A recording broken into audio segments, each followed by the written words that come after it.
But dying of hunger is just such a horrible, horrible thing. And so, for example, we know there were many cases of cannibalism in the countryside because there wasn't anything to eat.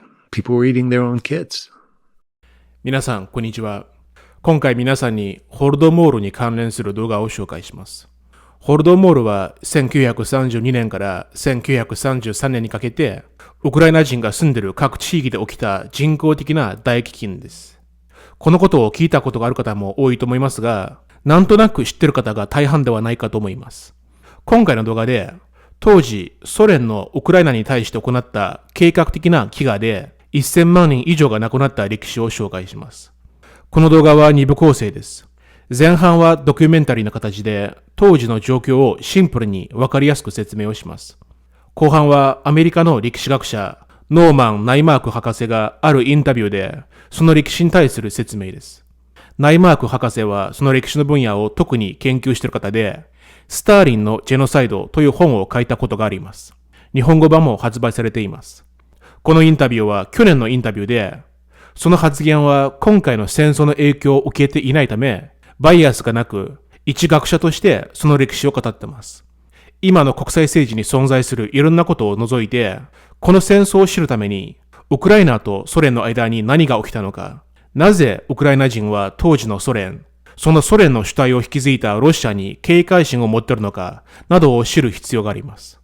この戦争のことを全面的に知りたくて、実際に侵攻をしているロシアの言い分もしっかり理解すべきと思っている方なら、ウクライナの歴史で何が起きたのかも知りたいと思っているはずです。この動画も、前回皆さんに紹介したオデッサの悲劇の動画も、歴史と今起きていることの一部になります。これらの点をつなげて考えれば、もっと立体的な認識を得ることができると思います。これから必要なところでまた説明を入れていきます。では、どうぞ。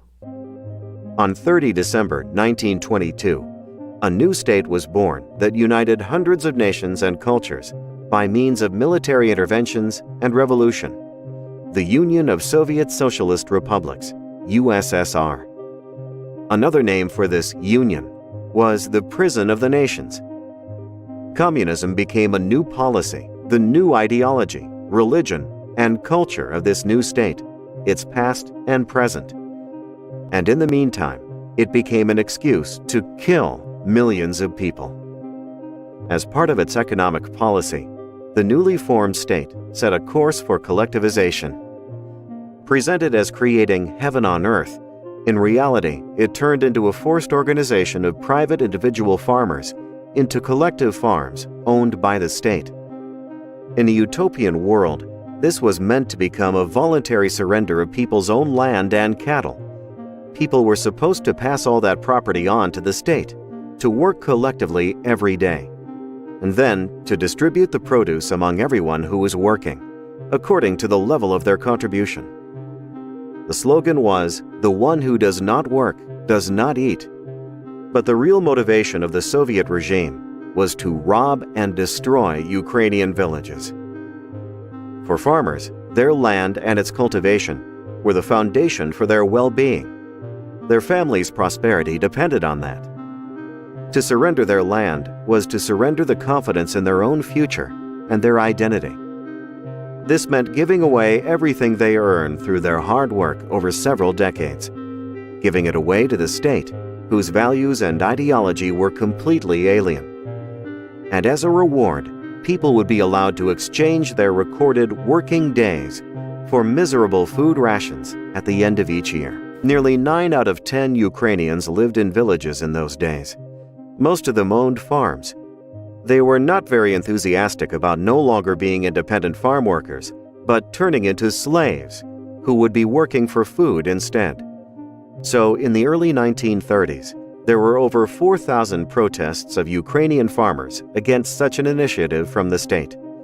They refused to work for some abstract ideological constructs, while their children had nothing to eat. So their individualism and sense of national identity became for the Soviet Union a stumbling block at the gates to its collective heaven.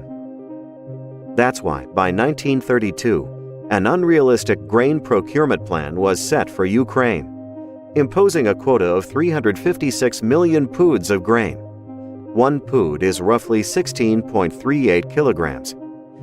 This is an equivalent of about 5.8 million metric tons. So you can imagine how unrealistic such an amount was. To officially approve this plan, Stalin's closest associates, Kaganovich and Molotov, arrived in Kharkiv. They were both clearly aware of Stalin's intention to destroy any existing opposition at all costs, especially in Ukraine. After the first waves of collectivization, farmers began to oppose it en masse. They were leaving collective farms, kolhosps, taking back their inventory, cattle, and grain. On 7 August 1932, the resolution on safekeeping the property of state enterprises, collective farms, and cooperatives, and strengthening public socialist property was enacted. This document was better known as the Law of 5 Years of Grain. For the theft of any collective farm property, the offenders could be executed by shooting. Should they have any extenuating circumstances, they could get away with imprisonment for at least 10 years. According to the Law of 5 Years of Grain, people were not allowed to collect even crop residues. During that time, special patrol brigades went from house to house in a village to confiscate all grain people had. Molotov's enthusiasm had no limits.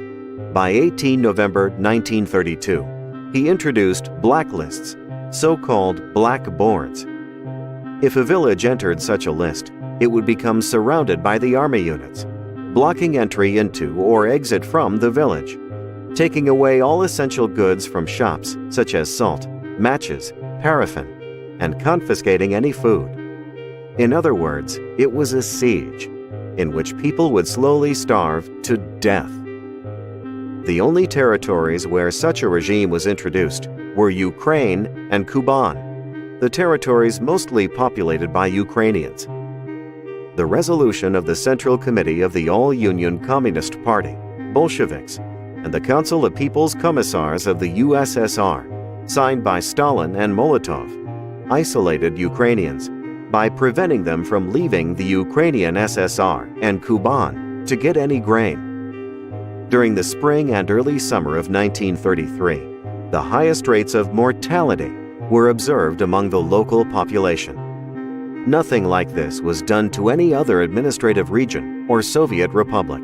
To cover the mass mortality, Stalin deliberately manipulated the statistics. The world was presented with data demonstrating high birth rates in the USSR in the early 1930s, whereas any facts about the catastrophic reduction of the population in the Ukrainian SSR were concealed. Those who survived kept quiet for many decades.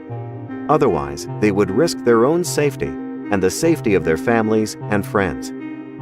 The Soviet rule triumphed. The resistance of the population was broken down by destroying anyone who had stood against. Any survivors were intimidated, and they remembered well what could happen to those who opposed. They learned that no weapon was needed to kill. The famine alone was enough. Collectivization was a catastrophe. The more or less of the so-called kulaks, the more or less richer farmers, they weren't really rich, right? Anybody with a tin roof and a cow was considered a kulak, and other people who had nothing were also considered kulaks if they opposed collectivization. So these kulaks, we're talking millions of them, right? And Ukraine, it's worth recalling, and I'm sure you know this, was a heavily agricultural area, and Ukrainian peasants, were in the countryside and resisted collectivization more than even Russian peasants resisted collectivization. Suffered during this collectivization program, and they, burned sometimes their own houses. They killed their own animals. They were shot, sometimes on the spot. Tens of thousands, and others were sent into exile. So there was a conflagration in the countryside. And the result of that conflagration in Ukraine was terrible famine. And again, there was famine all over the Soviet Union, but it was especially bad in Ukraine, in part because Ukrainian peasants resisted. So what happens in 32, 33 are a couple of things. First of all, Stalin develops an even stronger, I say even stronger because they already had an antipathy for the Ukrainians, an even stronger antipathy for the Ukrainians in general. First of all, they resist collectivization. Second of all, he's not getting all the grain he wants out of them, and which he needs. And so he sends in then people to expropriate the grain and take the grain away from the peasants. These teams of people, some policemen, some urban thugs, some party people, some poor peasants, take part too, go into the villages and forcibly seize grain and animals from the Ukrainian peasantry. They're seizing it all over. I mean, let's remember again, this is all over the Soviet Union, in 1932 especially. Then, in December of 1932, January of 1933, February of 1933, Stalin is convinced the Ukrainian peasantry needs to be shown who's boss, that they're not turning over their grain, that they're resisting the expropriators, that they're hiding the grain, which they do sometimes, right?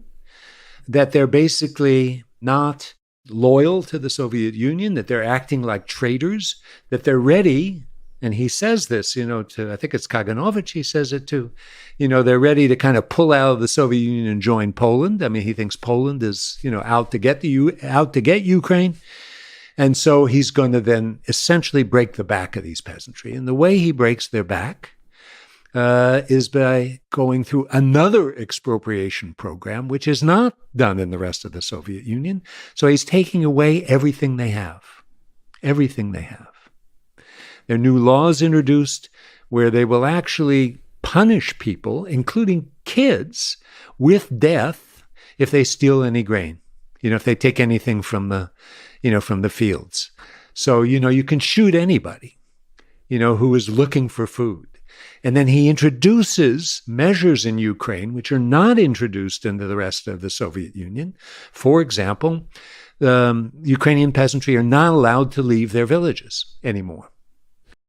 飢餓で亡くなりそうになり、外に行って食べ物を探しに行く人を村の中に封鎖することをやったもう一つの組織は、同じような共産党組織、中共です。中共の共産主義政策で大飢饉が起きたとき、共産党はそれを隠すために、農民が村から離れて食べ物を探すことを禁止し、多くの村を閉鎖しました。当時、3年間で1500万から5500万人が亡くなったと言われています。共産主義国家の政策は貧乏や飢餓を生みます。They can't go to the city to try to find some things. I mean, we've got pictures of, Ukrainian peasants dying on the sidewalks in Kharkiv and in Kiev and places like that who've managed to get out of the village and get to the cities. But now they can't leave. They can't leave Ukraine to go to Belarus today, or to Russia, to get any food. He won't allow any relief to Ukraine. A number of people offer relief, including the Poles, but also the Vatican offers relief. He won't allow any relief to Ukraine. He won't admit that there's a famine in Ukraine. And instead, what happens is that the Ukrainian countryside turns into what my now past colleague who died several years ago, Robert Conquest, called a vast Belsen. And by that, the images of bodies just lying everywhere, people dead and dying, of hunger, which is, by the way, I mean, as you know, I've spent a lot of time studying genocide. I don't think there's anything worse than dying of hunger from what I have read. I mean, you see terrible ways that people die, right? But dying of hunger is just such a horrible, horrible thing. And so, for example, we know there were many cases of cannibalism in the countryside because there wasn't anything to eat. People were eating their own kids, right? And Stalin knew about this. And again, we started with this question a little bit earlier. There's not a sign of remorse, not a sign of pity, right? Not a sign of any kind of human emotion that normal people would have. It wasn't just, first of all, the Soviets had it in for Ukraine and Ukrainian nationalism, which they really didn't like. And by the way, Russians still don't like it, right? So they had it in for Ukrainian nationalism. They feared Ukrainian nationalism. As I said, Stalin writes, we'll lose Ukraine, if these guys win. So there's a kind of long-term determination, as I said, to kind of break the back of Ukrainian national identity and Ukrainian nationalism as any kind of separatist force whatsoever. ここで彼はウクライナの民族主義について話をしましたが、それについて詳しく話をしていませんので、補足説明したいと思います。当時、スターリンが集団化政策を取りました。つまり、ソ連に参加した国は自分の民族、文化などを否定して、ソ連という集団の一部にならないといけませんでした。共産主義は他の文化、宗教、民族などを否定する傾向が強いです。違う思想を持つ人は敵です。今の中共が特殊な文化を持つ、いわゆる少数民族に対してやっていることを見るとわかります。ソ連が行った集団化政策に反対した国や民族は、ソ連から見て民族主義に見られます。例えば、今のグローバル化の中で、自国優先、または自分の民族の文化を守るために活動すると、民族主義思想が強いと言われます。では、この民族主義はもともと存在したものでしょうか？違うと思います。もし、一つの民族がずっと自分の世界で生きて、他の文化と接点がなかったら、彼らには民族主義が存在しないと思います。なぜなら、自分には特別なものがある。他の民族と違うことに気づかないからです。例えば、日本人が初めて日本以外の民族を見る前、日本はこの大きな世界の中で特別な存在であることを知らなかったはずです。この視点で考える場合、ソ連のウクライナ人に対する統治、ウクライナ人の元々の生活スタイルを変えて、無理やりコントロールしようとしたことが、ウクライナ人が自分を守るという民族主義を引き立てたことになります。その民族主義がソ連にとって脅威になり、ウクライナ人に対してひどいことをするようになりました。ですので、ウクライナの民族主義が強いことは、当時のソ連の影響、今の隣のロシアの影響によって強くなったと考えられます。当時、各国の間にいろんな接点があったので、ウクライナ人は自分のアイデンティティを認識していたはずです。ソ連のやり方がそれを強くしてしまったという理解がより正しいと思います。この歴史に対する記憶は、今のウクライナが必死に戦っている理由の一つです。これは私の解説になりますので、違う意見がある方はぜひコメント欄で皆さんと共有してください。Ukraine is in theory the breadbasket, right, of Europe. Well, how come the breadbasket isn't turning over to me all this grain so I can sell it abroad and build new factories and support the workers in the cities? So there's a kind of annoyance, when things fail, and this is absolutely typical of Stalin. When things fail, he blames it on other people, and usually groups of people, right? Not individuals, but groups, again.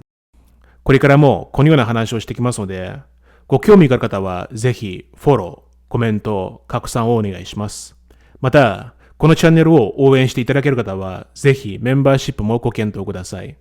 では、また次回お会いしましょう。ハラノタイムズがお届けしました。